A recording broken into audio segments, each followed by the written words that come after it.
You happy with your performance tonight, Yancy? It's unfortunate. I always look for a finish. I try and be entertaining for the crowd and my supporters and fans. But, it's a win and back on the win streak. Keep the wheel rolling. Look for injury-free this one. So looking for the next fight. Give you guys a show. Split decision.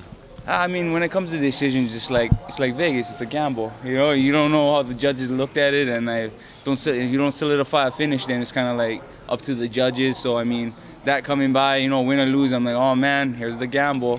Fortunately, Vegas is on my side this time, my performance, and came out with the win, and I'm happy to support Hawaii, Team Hawaii, Nick Diaz Academy. So I'm really fortunate, and like I said, just looking for my next bout. Were there any doubts in your head when you were sitting there waiting for the scores? I mean, like I said, like when you go to a decision, it's like for me, I accept it, win or lose, just because I lost all my chances to prove to the judges and make a finish. I always look for finishes. I'm not happy with decisions, but I am happy with a win. So, yeah. Did you feel the momentum shifting as the bout went on?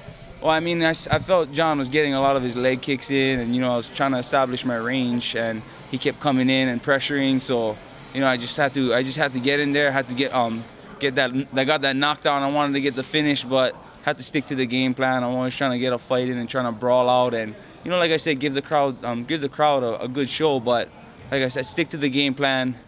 Not play it safe, but fight smart. And if I had a little bit more time, that finish would have came.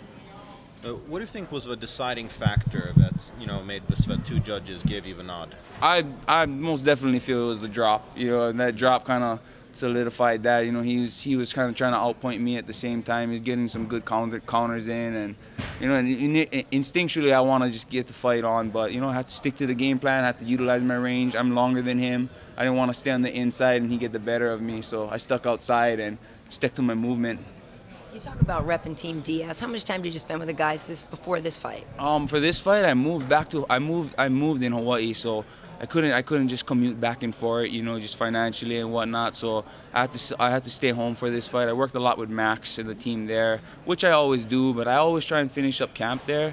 But like I said, I moved home, established myself. I came off I had a hard weight cut my previous fight, and that was something I really needed to focus on, my nutrition and my recovery. It's kind of hard ending camp up in California, and I can't if I got injuries, Nate them are like, oh, let's box. I'm like, oh, I'm gonna be a bitch, I'm gonna go in there, I'm gonna man up and do it, injury or not. So, I mean, I feel like I've prepared myself to go to war all the time. So this one I went in tactically safe and smart. Really focused on my nutrition, worked with Mike Dolce. He helped me out so much on this one, the easiest weight cut of my life, and I think that was the big deal with me competing at 155, is just getting my nutrition down. So I got to stay home, be a little bit more selfish, focus on myself, and Nate them are super cool with that. They're my brothers, they understand life, but I represent them just like I represent Team Hawaii, and they're very open with me about that. So yeah, my heart is out with Team Hawaii and Nick Diaz Academy. So how does it feel, though? Obviously they are such a renowned team, that they really took you under their wing. I mean, there's a lot of people that they don't care for. So how does it feel to be one that they do? Well, for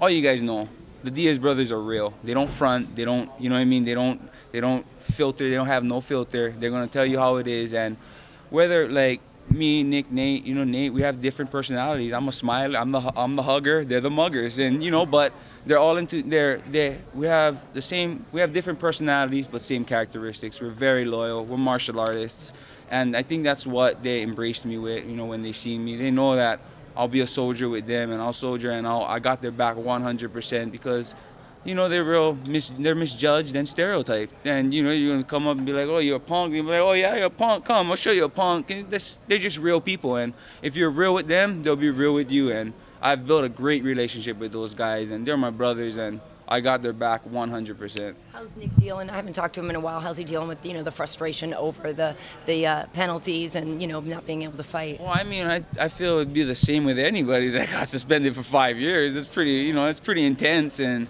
like you guys all know, Nick's a free spirit, and he has no filter.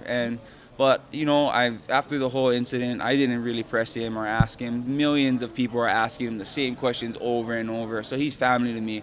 I know what's up. When we talk, we talk. I don't bring it up. It is what it is. What would you like next for you? If I can't get a fight if I don't really care who I fight. You know, Joe Silva always tries to put me up with bangers. I mean, Dustin Poirier, you know, I got all these guys just coming up, and McDessie, you know, he wanted me to slug out with him. I had to stick to the game plan, but I really want to fight in Hawaii. You know, if UFC has a card there, I'll fight anybody. And I'll be the first fight, you know what I mean, the prelim, put me on undercard, wherever. I just want to be in UFC Hawaii, push that out. Come on, bosses. Come on, Dana White, Lorenzo, bring it to Hawaii, please. How much do you feel that sense of, for you and Max Holloway, the sense of love for, you know, from the island? Oh, I mean, it's huge. I'm very appreciative from where I come from. You know, I'm not financially rich, but everyone there support. The support is so awesome there. I mean, it keeps me rooted, makes me remember where I came from, and that was a great thing about this camp. I really got to utilize Hawaii to its full effect with the support, the mana. That's the spirit inside of you, and people give that off to me, and it's just super motivating, you know. And I love Hawaii. I love the people there. That's why I always have a smile. I have no complaints in life because I'm very fortunate for where I'm at right now in life, especially where I live. How are you gonna who you see being mad at the beach?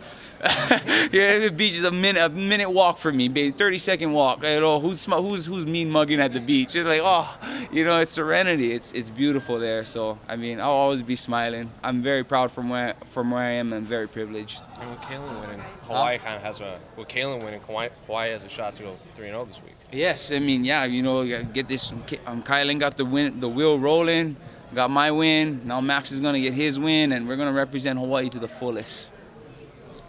Thank you. Thank you. One while you're